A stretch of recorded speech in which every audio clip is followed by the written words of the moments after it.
세상에 떠도는 기묘한 이야기들. 첫 번째 이야기. 잡기들이 나를 미친 듯이 괴롭혔다. 저희 엄마가 원래 영적으로 민감하신 분이었어요. 얘기를 듣자 하니 잡신도 많이 들리셨고 굿도 많이 하셨다고 해요. 그만큼 기가 약하신 분이었어요. 저는 그래도 기가 센 줄 알았어요. 엄마나 언니는 가위도 엄청 많이 눌리고 악몽도 자주 꾸는데 저는 그런 것 한 번도 없었거든요. 이사 가고 나서 고등학교를 적응하고 있던 무렵에 침대에서 자고 있었어요. 저희 집은 자매가 2명, 어린 남동생 1명, 엄마와 아빠 이렇게 5명이 지내고 있었는데 저희 방에 노크를 하시는 건 아빠뿐이었거든요. 그런데 야심한 새벽에 저희들이 자고 있는데 누군가 방문을 똑똑똑 두드렸어요. 잠에서 깨버려 가지고 아빠인가 해서 급하게 스탠드를 켜고 문을 열었는데 구억은 온통 깜깜하고 아무도 보이지 않는 거예요. 혹시 몰라 온 집안 불을 다 켜고 돌아다녀 봤는데 누가 나온 것 같지도 않아서 순간 머리가 얼어붙는 느낌이 드는 거예요. 급하게 방으로 들어가서 마음을 추스렸어요. 내가 잠결에 잘못 들은 거다 하고요. 그리고 그 후에는 계속 이상한 기척이 들기 시작했어요. 여성분이라면 꼭 한번 느껴봤을 누군가 내 뒤를 몰래 따라오고 있다라는 그런 기척이요. 그게 한두 번이면 과민 반응이다 넘어가겠는데 야자 끝나고 돌아오는 어두운 길에는 언제나 들었어요. 그런데 그거 아시죠? 왠지 내가 돌아보는 순간 그 사람이 내 등 뒤에서 칼을 겨누고 있을 거라는 느낌. 그것 때문에 저는 무서워서 등이 식은땀으로 젖어가는데도 돌아볼 엄두가 안 났어요. 언제나 집에 가는 길이 힘들었지만 스트레스 때문이다 하며 자기 체면을 걸고 집으로 돌아갔어요. 처음에는 아파트 앞에서 그런 기척이 들기 시작했는데 가면 갈수록 이상했어요. 이제는 아파트 내부 현관에서도 그런 느낌이 들기 시작한 거예요. 누군가 내 뒤에 있다. 누군가 내 뒤에 서 있어. 칼을 들고 있는 것 같아. 그런 생각이 머리를 꽉 채워서 손가락이 떨리는데 아무것도 할 수 없었어요. 아파트 현관 비밀번호를 눌렀지만 들어가지 못해서 저는 결국 집에 있을 언니에게 연락해서 제발 데리러 나와달라고 사정했어요. 그날은 언니가 데리러 나오자 기척은 사라지고 없었어요. 그리고 다음 달에 내가 너무 과민 반응하는 거라고 수십 번을 자기 체면을 걸고 비밀번호를 누르고 아파트로 들어갔어요. 그때 누군가 제 뒤를 습격했어요. 아직도 형체가 또렷하게 기억나요. 그렇게 절 쫓아다니던 뭔가가 모습을 드러냈던 거예요. 감촉이 드는 마당에도 뒤를 돌아보진 못했어요. 이 사람이 내 어깨를 찔렀어. 지금 피가 흘러 바닥을 적시고 있어. 마치 분수처럼 퍼지는 소리가 나고 있어. 하는 촉감에 모든 감각만 서 있었어요. 그런데 저는 그렇게 피를 적시는 환상을 보면서도 멀쩡히 걸어가 엘리베이터 버튼을 누르고 있었어요. 차마 내가 본 것에 대해 현실화 시켜버리면 거기서 끝인 것 같은 두려움에 끝까지 내가 본 건 환상이야. 난 다치지 않았어 하고 제정신이 아닌 것처럼 중얼거리고 거울을 보면서 웃는 연습을 했었어요. 그 이후로 모자를 쓴 그 남자는 매일매일 야자를 하고 돌아오는 저를 뒤에서 찔렀어요. 꼭 그 지점에서만 시간이 멈춘 것처럼 느리게 갔어요. 절대로 누구에게 말할 수 없었어요. 정신병자 취급받는 게 무서웠어요. 그리고 내 자신도 현실을 직시하기보다는 핑계를 대면서 현실화시키지 않고 있었거든요. 전 그것을 본 이후로는 내가 보기 시작한 모든 것에 대해 현실화시키지 않고 단지 내가 스트레스를 받아서 보게 되는 망상이라고 최면을 걸었어요. 그러지 말 걸 그랬어요. 차라리 빨리 상담을 할 걸.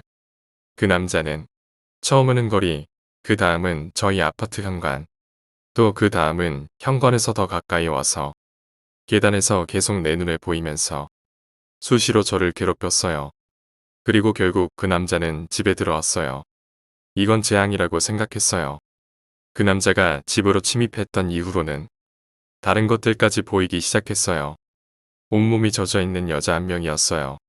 머리에서 물기가 떨어지곤 했었는데 언제나 저희 집 베란다에 음습하게 서 있기만 했어요. 그런 것들을 매일 밤마다 보면서 있으려니까 점점 기력도 없어지고 멘탈이 피폐해지는 것 같았어요. 가장 심했던 게 고3이었던 것 같아요. 집까지 쫓아오는 그 남자를 잊기 위해서 저는 언제나 친구에게 집까지 바래다 달라고 부탁해야 했어요. 만약 친구가 없으면 언니한테 부탁했고요. 그 남자가 점점 저한테 주는 영향력이 커져갔어요.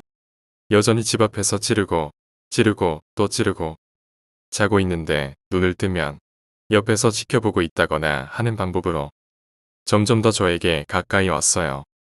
어떤 때는 노크를 하기도 했지만 가장 저를 미치게 한 것은 아무것도 안 하고 구석에서 저를 지켜보는 것이었어요.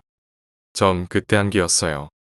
이젠 저게 내 스트레스의 산물이 아닌 것 같다고 확신하고 처음으로 언니에게 상담을 했어요. 그때 제가 너무나도 구체적이고 상세하게 얘기하는 걸 듣고 언니도 이게 장난이 아니구나 싶어서 협조를 해주기로 했어요. 그리고 정말 나중에 대학생이 되고 나서야 엄마에게 협조를 구했어요. 엄마에게 나를 지켜보던 그 남자, 그리고 밤마다 저희 집 베란다에 서 있던 물에 젖은 여자, 저희 교실에 붙어있던 파란 얼굴의 아이들까지 정말 제가 본 거는 하나도 빠짐없이 설명했어요. 그랬더니 저희 엄마가 그때 말해줬어요. 물에 젖은 여자는 나도 봤어. 저는 그제서야 내가 본 게 정말로 나만의 환상이 아니었던 거구나 했어요. 내가 본 건 축축하게 젖은 머리 하나가 밤중에 방 안을 굴러다니는 거였어. 그때 받은 소름 돋는 기분은 이루 말할 수 없더라고요. 엄마가 자는 도중에 도르륵 하는 소리가 나서 보았더니 물에 젖어 반질거리는 머리카락을 가진 무언가가 방 한가운데를 돌고 있었던 거였어요. 우리 엄마는 그런 것에는 이골이 나 있던 거였는지 다행히 무시하고 자는 게 가능했었다고 해요. 그 이후 엄마는 저를 데리고 큰 절로 갔어요. 거기서 온 가족이 다 같이 혈액이 있을지 없을지는 몰라도 그곳에 있는 모든 불상과 그림마다 절을 올리고 왔어요. 저는 믿지는 않으면서도 진짜 간절하게 빌었어요. 제발 그 남자를 없애달라고. 매일 매시간 붉은 밭과 찹쌀을 가방이나 주머니에 넣고 다니기 시작했어요. 그러자 모든 형체들이 기적같이 사라졌어요. 저는 사라졌는데도 믿기지 않을 정도였어요. 지금은 그 집을 나왔고 그 남자는 이제 제 눈에 보이지 않아요. 여자도 아이도 남자도 제 눈에 안 보인답니다. 나중에 엄마가 유명한 점집에 가서 상담을 받았다고 해요. 그때 점쟁이 분께서는 딸의 그림이나 손재주가 좋지 않냐고 물어봤대요. 실제로 취미 삼아 그림을 그렸기에 놀랐습니다. 알고 보니 그렇게 시꺼먼 것들은 잡키라고 복이 있는 사람에게 들러붙어서 해를 가한다고 하네요. 저 같은 경우엔 복이 어깨에 있어 그렇게 끈질기게 어깨를 찔러댄 거라고 합니다. 고등학교 들어서부터 대학 새내기 시절까지 그 남자 때문에 모든 게 엉망진창이었지만 이제는 보이지 않아요. 두 번째 이야기. 중독. 가려운 곳을 긁는 행위가 체내 도파민 분비를 촉진시킨다는 것은 잘 알려지지 않은 사실이다. 이것은 당신이 몸을 긁을 때 단순히 가려움을 해소할 뿐 아니라 쾌감을 느낀다는 의미가 된다. 놀라운 일도 아니지만 특히 증상이 심각한 사람들도 있다. 크레이그는 심한 가려움을 느꼈다. 그의 짧은 손톱이 그 끔찍한 감각의 근원을 찾아 피부 밑을 절박하게 파고들었다. 극적. 너무 기분 좋아.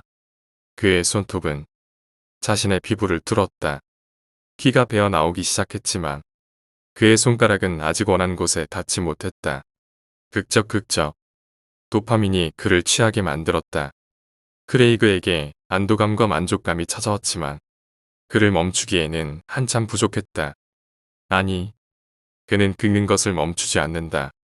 피부가 다 벗겨져서 근육 조직이 드러나기 시작했지만 가려움은 심해져만 갔다. 이제 크레이그는 손가락이 닿는 곳에 드러난 하얀 물체를 볼 수 있었다. 돌이킬 수도 없다. 너무도 가려웠다. 그는 근육 아래 숨어있는 하얀 것을 긁어야만 했다. 그의 손끝이 마침내 넙다리뼈의 표면에 도달했다. 가려움은 가셨고 크레이그는 해방감에 차서 심호흡을 했다. 너무도 기분이 좋았다. 그는 어떤 고통도 없이 가려운 곳을 긁는 기쁨을 누렸다. 그러나 크레이그가 모든 것이 끝났다고 생각한 순간 안구 뒤에서 또 다른 가려움이 느껴졌다. 묶여 있던 그의 희생자는 빛의 값을 하고 있는 손이 얼굴에 가까워지는 것을 보고 경련하며 비명을 질렀다. 하지만 어쩔 수 없었다. 그는 가려운 곳을 긁어야만 했다.